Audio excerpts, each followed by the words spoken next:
This is a reality check for anyone who thinks that electric vehicles are the primary answer to addressing climate change.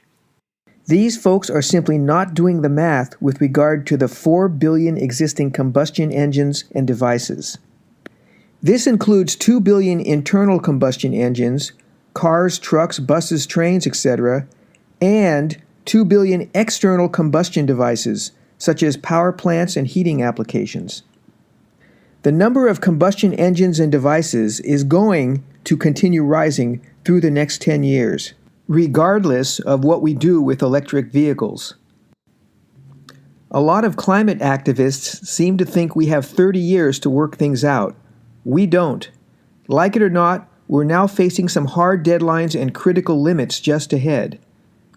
The IPCC maximum amount for atmospheric carbon before a tipping point occurs is shown here, along with the 2030 IPCC deadline to fix this dilemma. The sloping line heading up to and past the tipping point threshold shows that EVs are not going to solve the problem by 2030, not even close. It's too little, too late. The 2030 intersection is when climate catastrophes occur if we don't do something in the next 8 to 10 years about combustion engines and devices burning carbon. By converting process heating and over 4 billion combustion engines to run on the new net hydrogen fuel called methanol, we can stop their greenhouse gas emissions. It's doable. We have the technology for commercialization, but we're going to have to move fast. This may sound daunting, but there actually is a solution. There's a remarkable new technology that few know about yet, but many soon will. It's a technology that liberates large quantities of clean energy hydrogen, but its impact is even greater because it's an economic engine for new jobs supporting multiple varieties of technician development. Before we tell you about it, here's a question for you to think about momentarily. It concerns two famous Americans who were born almost in the same year. The first is John D. Rockefeller, the richest American of all time. The second is John Muir, the father of environmentalism. Now here's the question. These two pioneers obviously took very different paths through life. But do you think they would have or could have agreed about anything? We're going to speculate here that yes, there is a thing they would have theoretically agreed upon, and it represents a potential fusion between environmentalism and big profit making. Are you ready to hear about it? Okay, here we go. This new thing is called the Hydrocarbon Splitter. We call it that because it splits hydrocarbons, typically methane gas or natural gas, into the constituent elements, hydrogen and carbon. It does so in a revolutionary new way that's both uniquely clean and highly profitable. It could whimsically be called the environmental cash cow. But equally important to making big profits is solving the big environmental problems, especially climate change. And in this respect, the hydrocarbon splitter has absolutely unique potential because of its ability to profitably clean the atmosphere and financially incentivize the process. There are currently no commercial McAllister hydrocarbon splitters yet in operation. The developers of the technology are looking for a beachhead for the first installation. The question then becomes, where should we install the first units? We're going to present 3 possibilities here that illustrate the wide-reaching benefits to our society and economy. Our first proposal for where to initiate hydrocarbon splitters is the quickest and cheapest of all the options. It's the ethanol plants in the Central Valley of California, a rich agricultural region with huge supplies of ag waste and livestock poop, which is the perfect feedstock for making methane. It's already zoned for industry, which means permitting and red tape are minimized.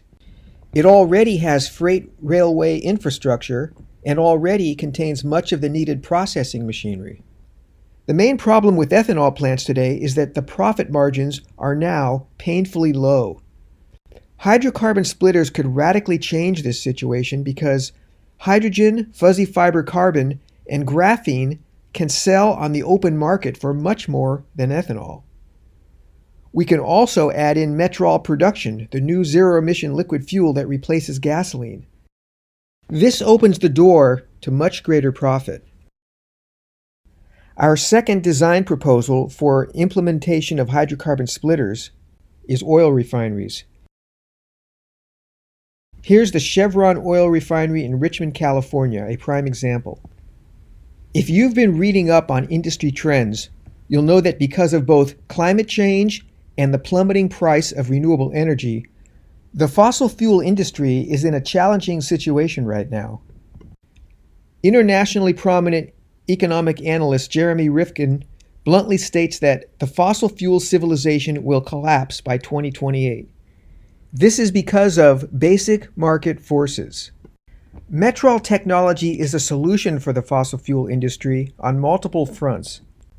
First of all, it could completely decarbonize natural gas and make it a zero-emissions green fuel that is not only cleaner, but much more profitable than it is now. It could also function as a waste disposal center that solves and profits from our nasty plastics disposal problem. Importantly, there'd be huge public relations payoff to a company like Chevron becoming a green energy company. Burning of hydrocarbons, even natural gas, is not zero emissions. The hydrocarbon splitter is a zero-emission step in the transition to renewable feedstocks. Contrary to what most environmentalists think, the fossil fuel industry can adapt to the changing times by making clean methanol instead of gasoline. Perhaps the ripest locations for implementation of hydrocarbon splitters and methanol production infrastructure are coal-fired power plants worldwide. There are over 80 coal plants in the U.S. and over 2,400 in the world at large, most of them in China. Coal plants are arguably the most harmful of all environmental villains with respect to both climate change and smog. Over 4 million people die prematurely a year worldwide because of air pollution, including 100,000 per year in the U.S. alone. The consequences of runaway climate change in the next decade would be far worse. Retrofitting all coal plants to burn green hydrogen instead of coal would completely solve this problem. Coal plants with giant smokestacks and long trains that bring in huge amounts of coal each day are the problem. Many coal plants are changing to less expensive natural gas. But look at how much cleaner it could be with hydrogen. Here we can see coal collection yards transformed to a bank of multiple hydrocarbon splitters, cleanly making hydrogen from both piped-in natural gas and methane from waste, including plastic wastes. Besides making electricity by cleanly burning the hydrogen, the plant also could contain large-scale methanol production capacity. Clean trains now carry methanol outbound to markets as a replacement for gasoline and diesel fuel. Because a dirty power plant has now been fundamentally transformed into zero-emissions clean industry, a giant air cleaning device no less, it could now become a tourist attraction that includes a museum and a green industry learning center. In conclusion, the hydrocarbon splitter is the clean yet profitable technology we've been waiting for. It can now motivate us to quickly retrofit and upgrade the outdated and dirty 20th century industrial infrastructure that is now causing such great environmental damage. Combining it with the new solid waste processing technology from biocarbon fuels, it could solve the plastic waste nightmare that is now impacting our oceans. It could potentially solve the climate crisis because we won't have to wait for and spend the money on all new energy infrastructure.